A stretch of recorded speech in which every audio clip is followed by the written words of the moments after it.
तुम खत्म कर दोगे? क्या? नहीं. You want to finish your job? Budget ఎంత చెప్పారు, ఎంత తీశారు?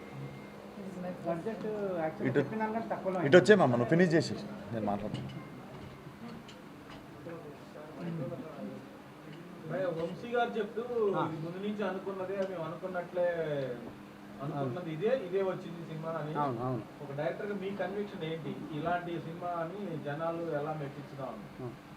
అదే అండి, ఒక ఇంతకుముందు ఆయన అన్నట్టు ఒక ఫ్యామిలీ ఎంటర్టైనర్ తీద్దాం అనుకున్నాము. కంప్లీట్గా ఫ్యామిలీ వచ్చి చూసి ఎంజాయ్ చేసేటట్టు. సో వాళ్ళకి ప్రామిస్ చేసినట్టు వాళ్ళకి ఆ సినిమా ఇద్దామనేదే మా అల్టిమేట్ గోల్ అనమాట. అంతే. ఈ డైరెక్టర్స్ ఫుడ్ కోసం, కర్రీ పాయింట్ల కోసం ఇట్లా ఎగబడటం అనేది నిజంగా ఉన్నది ఇండస్ట్రీ అట్లా. అంటే ఒక 10 years బ్యాక్ ఉండేది కదా, మేబీ కొంచెం ఫన్ వస్తుందని ఆ టైంలో అట్లా పెట్టింది అది. ఇప్పుడు గలీజ్ అనే పదం బాగా వాడారు, దాని ఫ్లోలు ఎక్కువ అవుతుంది కదా, దానికి రిపేర్ అయ్యే పెట్టుకున్నారు. ఓకే, అందుకే గలీజ్ అనే పదం మీ సినిమా పైన కూడా వచ్చే ఛాన్స్ తెలుసు అండి, తెలుసు. మనం తమ్నేలే అది వస్తుందని తెలుసు నాకు. తెలుసు రెడీగా ఉంటారు అది వాడడానికి అని తెలుసు. బట్ నాకు అనిపించింది సీన్లో అది కుదురుతుందని పెట్టాను.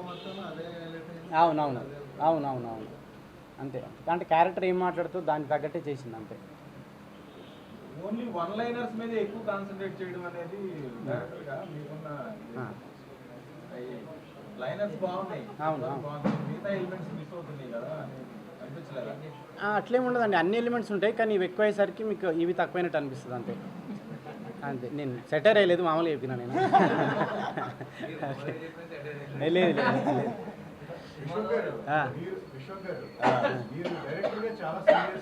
అవును అవును కోమలంగా ఉండా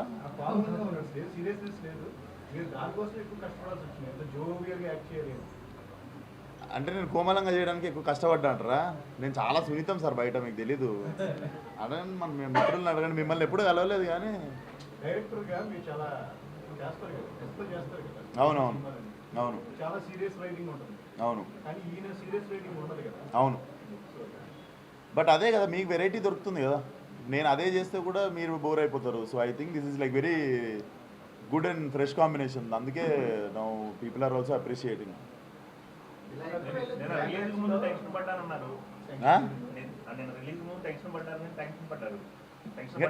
టెన్షన్ సార్ ఈ సినిమా కాదు, ఏ సినిమాకైనా ముందు రోజు లైట్ ఉంటుంది కదా. So no we can't escape it. ఇప్పుడు రిలాక్స్, ఇంకా మార్నింగ్ నేను ఇంకా ఇట్లనే కానిచ్చిద్దాం స్పీచ్లు, ఇది మాట్లాడితే ఉన్నట్టుంది. సో నేను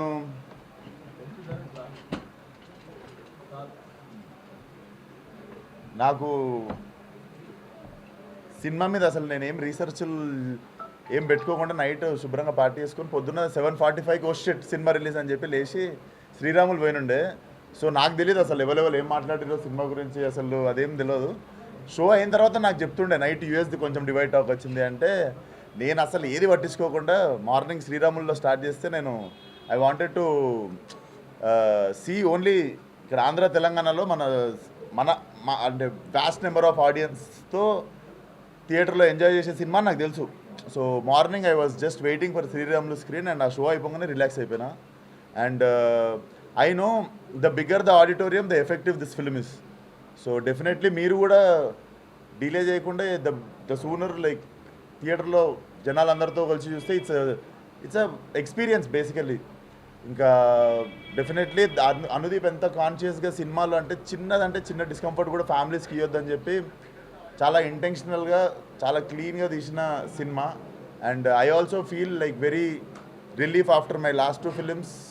ఈ సినిమాతో తిరిగి మళ్ళా బౌన్స్ బ్యాక్ కావడం అనేది this is very satisfying film. And సినిమా ఈరోజు ఇంకెంత దూరం పోతుందో మేము కూడా క్యూరియస్గా ఉన్నాం. And definitely offline people are like showing so much love to the film. Yeah.